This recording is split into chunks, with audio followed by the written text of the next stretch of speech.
வணக்கம். புது புது அர்த்தங்கள் நிகழ்ச்சியில் உங்களை சந்திக்கிறதுல ரொம்ப மகிழ்ச்சி. இன்றைய நிகழ்ச்சியில் பங்கேற்பதற்காக நாம் தமிழர் கட்சியின் ஐயநாதன் அவர்களும் சமூக ஆர்வலர் பானுகம்ஸ் அவர்களும் மதரங்கத்துக்கு வந்திருக்கிறார்கள். வணக்கம். ஈழத்தமிழர்களுடைய உரிமையை காப்பது இந்திய அரசின் கடமை அப்படின்னு ஒரு விழால மத்திய அமைச்சர் பொன் ராதாகிருஷ்ணன் பேசியிருக்கிறார். இலங்கை தமிழர்களுடைய உரிமையை அவர்களே போராடி பெற வேண்டும் ஒரு கூற்று. ஒரு நாட்டின் குடிமக்களுடைய உரிமையை அந்த நாட்டு அரசு தான் காப்பாற்ற வேண்டும், அது அந்த நாட்டின் அரசினுடைய கடமை, இது இரண்டாவது கூற்று.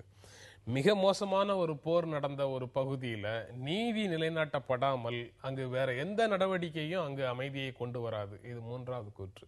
இந்த மூன்று கூற்றுகளின் பின்னணியில, இந்த மூன்று பார்வைகளின் பின்னணியில பார்க்கும்போது அமைச்சருடைய அந்த பேச்சு வெற்று முழக்கமாக, இங்க இருக்கக்கூடிய தமிழர்களை சாட்டிஸ்ஃபை பண்றதுக்காக பேசிய வெற்று முழக்கமாக தோன்றுது.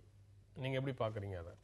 ஆமா, வெற்று முழக்கம்னு தான் சொல்லணும். ஏன்னா மூணாவது கூற்றுன்னு நீங்க ஒன்று சொன்னீங்க இல்லையா, அதுதான் நிஜம். அங்கே அடிப்படை உரிமைகள் காப்பாற்றப்படாமல், அடிப்படை உரிமைகள் கொடுக்கப்படாமல் எந்த அமைதியும், ஒரு நீண்ட கால அமைதிங்கிறது வரவே வராது.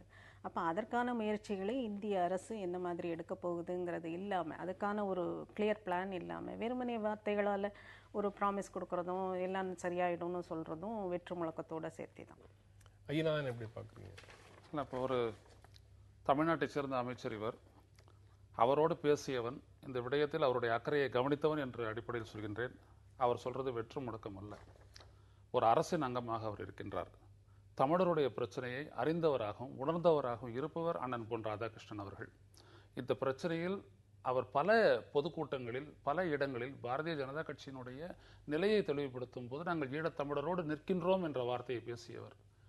எனவே அவர் உணர்ந்தே செய்வார் என்று எதிர்பார்க்கின்றோம். அடிப்படையில் தமிழ்நாடு பாரதிய ஜனதா கட்சி நான் அறிந்த வரையில் அவர்கள் இலங்கை தொடர்பான இந்திய அரசினுடைய அயலுறவு கொள்கையில் ஒரு மாற்றம் வேண்டும், அது தமிழர்களுக்கு சார்பாக மாற வேண்டும் என்று போராடி வருவதாக நான் கேள்விப்படுகின்றேன். எப்படி நமக்கும் மத்திய அரசிற்கும் இடையே, அல்லது இங்கே இருக்கக்கூடிய காங்கிரஸ் கட்சிக்கும் மத்தியில் இருக்கக்கூடிய காங்கிரஸ் தலைமைக்கும் இடையே ஆன ஒரு புரிதல் இடைவெளி இருக்கின்றதோ, அதே போல இங்கும் இருக்கின்றது. இதை அவர்கள் தீர்க்க வேண்டும். அடிப்படையில் நீங்கள் பார்த்தீர்களானால் நீங்கள் சொன்ன என்ற மூன்றாவது நிலையில் இந்த அரசை கொண்டு வர வேண்டும். அதாவது நீதிக்கு பிறகே அங்கே அமைதி. அங்கே நடந்த போரில் கொல்லப்பட்ட அந்த மக்களுக்கு முதலில் நீதி கிடைக்க வேண்டும். இரண்டாவது, அந்த மக்களுக்கு மனிதாபிமான நிவாரணங்கள் சென்று சேர சர்வதேசத்தை வலியுறுத்த வேண்டும். அதற்காக தான் தமிழ்நாட்டு முதலமைச்சர் அவர்கள் தானே முன்மொழிந்து ஒரு தீர்மானத்தை நிறைவேற்றினார், அவர் நெருக்கடி தர வேண்டும் என்று. மூன்றாவதாக, ஈழத்தமிழரின் உரிமை காப்பது அல்ல, நிலைநிறுத்த வேண்டிய அவசியம் இருக்கிறது. இன்னைக்கு உரிமை மறுக்கப்பட்ட, பறிக்கப்பட்ட, ஒரு ஒடுக்கப்பட்ட மக்களாக அங்கு வாழ்ந்து வருபவர்களுக்கு ஒரு வழி என்ன என்பதை பார்க்க வேண்டும். எனவே இப்பொழுது இதுவரை சொன்ன தீர்வில் ஏதாவது எல்லளவாவது நிறைவேற்றப்பட்டிருக்கிறதா என்பதை இந்திய அரசு பார்த்து அதன் அடிப்படையில் தனது நிலையை மாற்றிக்கொண்டு அழுத்தம் தந்து, ஒன்று அது அமைதி ரீதியான ஒரு தீர்வுக்கு வர வேண்டும், இல்லையேல் தமிழீழ விடுதலை கோரிக்கையை நாங்கள் ஆதரிக்க வேண்டிய நிலை ஏற்படும் என்று சொல்ல வேண்டும். நீங்க எவ்வளவு காலத்துக்கு தான் இன்னும் இந்திய தேசிய காங்கிரசினுடைய தமிழ்நாடு கிளைக்கும் மத்திய தலைமைக்கும் இடையில இடைவெளி இருக்கு, பாரதிய ஜனதா கட்சியினுடைய தமிழ்நாடு தலைமைக்கும் மத்திய அரசுக்கும் மத்திய தலைமைக்கும் இடையில இடைவெளி இருக்குன்னு எவ்வளவு காலத்துக்கு தான் நீங்க ஜஸ்டிஃபை பண்ணிக்கிட்டே இருப்பீங்க? அது ஜஸ்டிபிகேஷன் இல்லைங்க ஐயா, நடந்தது நீங்க நினைச்சுக்கங்க. இந்த போரை நடத்த சொன்னதே இந்திய மத்திய காங்கிரஸ் அரசு. அந்த இடத்தில் இருக்கிறது இந்த இடைவெளி எல்லாமே.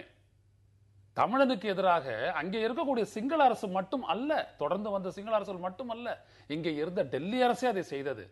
அதுதான் இங்கே இருக்கக்கூடிய இன்றைய உண்மையான வரலாறு. அப்படிப்பட்ட இறுதிக்கட்ட போருக்கு ஐக்கிய முற்போக்கு கூட்டணி அரசு சொல்றீங்க, காங்கிரஸ் தலைமையிலான அரசு சொல்றீங்க. அதற்கு முந்தைய தேசிய ஜனநாயக கூட்டணி அரசு இந்த பிரச்சனைகள் எல்லாம் வேறு விதமான நிலை எடுத்துருச்சுன்னு சொல்றீங்களா? இல்லை, அதைத்தான் சொல்கின்றேன் நான்.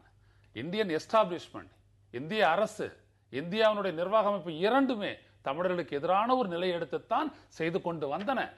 அதனுடைய விளைவு இப்பொழுது மாற்ற வேண்டும் என்று சொல்லும் பொழுது ஏன் நாம் வலிமை பெற்றவர்களாக இருக்கின்றோம் என்றால், தேர்தல் முடிவுகளின் மீது நாம் பல விடயங்களை மாற்றி இருக்கின்றோம். நம்மை அழித்த காங்கிரஸை அழித்திருக்கின்றோம். அப்படிதான் நாங்க சொல்றோம். நாங்க சொல்லி பிரச்சாரம் பண்ண அது எடுபட்டு இன்னைக்கு இல்லாத போயிருக்கு. இப்படிப்பட்ட ஒரு சூழ்நிலையில் புதியதாக ஒரு அரசு வந்திருக்கும் பொழுது, தமிழ்நாட்டை தவிர மீதி மாநிலங்கள் எல்லாம் இதே உணர்வோட தான் காங்கிரஸ் அளிச்சாங்களா? யாரு தமிழ்நாட்டை தவிர மீதி இருக்கிற மாநிலங்கள் எல்லாம் காங்கிரஸ் தோல்வி அடைந்ததுக்கு இதுதான் காரணமா? மற்ற மாநிலங்களில் அவர்கள் தோல்வி அடைந்தார்கள், தமிழ்நாட்டில் துடைத்தெறியப்பட்டிருக்கிறார்கள். நீங்கள் கவனியுங்கள், ஒரு காங்கிரஸ் கட்சி மூப்பனாரின் தலைமையில் இருந்தபொழுது சற்றேற குறைய 23 விழுக்காடு வாக்குகளை பெற்று 26 இடங்களை பெற்று ஜெயலலிதா தலைமையிலான அஇஅதிமுக கட்சிக்கு விட ஒரு இடம் கம்மியாக கிடைத்துத்தான் அந்த கட்சி வந்தது. அந்த அளவிற்கு பலமாக இருந்த ஒரு காங்கிரஸ், அது இல்லாமல் எந்த திராவிட கட்சியும் இங்கே நாடாளுமன்ற தேர்தலில் வெற்றி பெற முடியாது என்ற நிலையில் இருந்த காங்கிரஸ் இன்றைக்கு ஓரங்கட்டப்பட்டு ஒன்றுமில்லாத நிலைக்கு போனது தமிழர் விரோத கொள்கையே காரணம். டெல்லி கடைபிடித்த தமிழர் விரோத கொள்கையே காரணம்.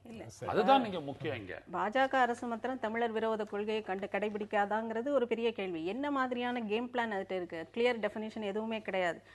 காங்கிரஸ் எதை ஃபாலோ பண்ணிச்சோ அதே இதைத்தான் பாஜகவும் ஃபாலோ பண்ணிக்கிற மாதிரி. அதுல கிளியரான வித்தியாசம் தெரியாதவரை இது வெறும் பேச்சாகத்தான் கன்சிடர். ராணுவ கருத்தரங்கில் இந்திய அரசு பங்கேற்க போகுது. பாரதிய ஜனதா கட்சியை சார்ந்தவர்களே வந்து அங்கு உரையாற்றப் போகிறார்கள்ங்கிற செய்திகளின் பின்னணியில எப்படி இந்த அரசிடம் இருந்து வேறு விதமான நிலை வரும் அப்படிங்கிற எதிர்பார்ப்பை எப்படி தமிழ்நாட்டில் இருக்கக்கூடியவங்க விதைக்கிறாங்கிறது புரியல.